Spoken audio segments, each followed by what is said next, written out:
To this day, the Qutb Minar dominates the skyline of northern India. It's a multi-tiered sandstone monolith marking the arrival of early Islamic architecture, and the architects who began constructing this tower in the 13th century, establishing the sprawling Delhi Sultanate in the process, belong to a lineage with a rather jarring historical title. They are known as the Slave Dynasty. Modern history trains us to associate slavery with total disenfranchisement, so the idea of an enslaved person holding the absolute power of a king feels like a glaring contradiction. To see how this happened, we have to look at the year 1206. The ruler of a vast Afghan and Indian territory, Muhammad Ghori, was assassinated. He left behind a massive power vacuum, and crucially, he had no clear blood heir to step into it.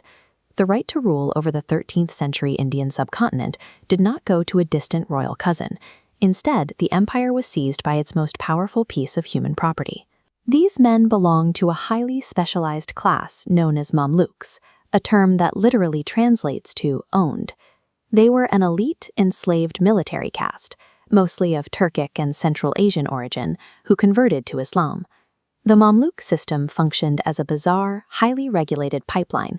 Young men were purchased, given rigorous educations, and trained to be lethal soldiers. From there, promotion was strictly based on merit. If you were capable, you rose through the ranks. The prime example of this system working perfectly is Qutb ud-Din Aybak. He was bought as a slave by Muhammad Ghori, proved himself on the battlefield, became Ghori's most trusted general, and ultimately crowned himself the first sultan of Delhi. Aybak immediately went to work cementing his new authority in stone. He initiated the construction of the Quwat-ul-Islam Mosque, relying on intricate, soaring stone arches to project the structural ambition of his new reign. Aybak established a radical operating procedure. Being a foreigner with an enslaved past did not disqualify you from power. In the new Delhi Sultanate, those were your primary credentials. That standard continued with his successor, Iltutmish. He was Aybak's son-in-law, and like Aybak, he was a former slave. The Mamluk tradition of elevating merit over pure bloodlines was holding firm. Iltutmish took a fragile conquest and built the economic machinery required to run a state. He introduced a standardized official currency, minting the silver tanka and the copper jital to lubricate trade across his territories. He also overhauled the administrative map through the iqtidari system. The state divided its territory into land grants called iqtas and assigned them to nobles.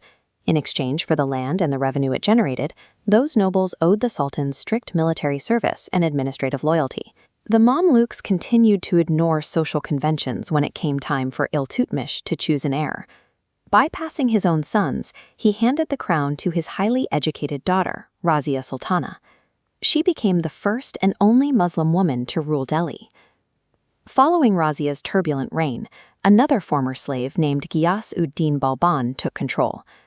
Balban secured the volatile kingdom by demanding strict, austere obedience in his court and establishing a massive network of spies to monitor his own nobles. Over several decades, this Mamluk structure proved to be a ruthless, highly effective machine. By consistently elevating their most capable administrators and generals to the top, they successfully defended the empire against internal friction, regional rivals, and even a direct invasion threat from Genghis Khan. Eventually, the Mamluks fell victim to the standard structural flaws that topple most empires. A string of weak infant heirs, ongoing factional friction, and administrative decay weakened the state until it was overthrown by the Khilji dynasty in 1290. But their brief 84-year run left a massive cultural footprint on the region. They drove extensive social-religious reforms across northern India and integrated deep Persian cultural elements, like the festival of Navroz, into the local calendar. This image is a page from an ornate illuminated manuscript featuring intricate Persian calligraphy and miniature figures. Because Mamluk historians were prolific chroniclers and biographers, physical evidence like this preserved the details of their unique administrative achievements for future empires to study. The Mamluk era provided the Sultanate with its first standardized currency, its core administrative systems, and its defining architecture.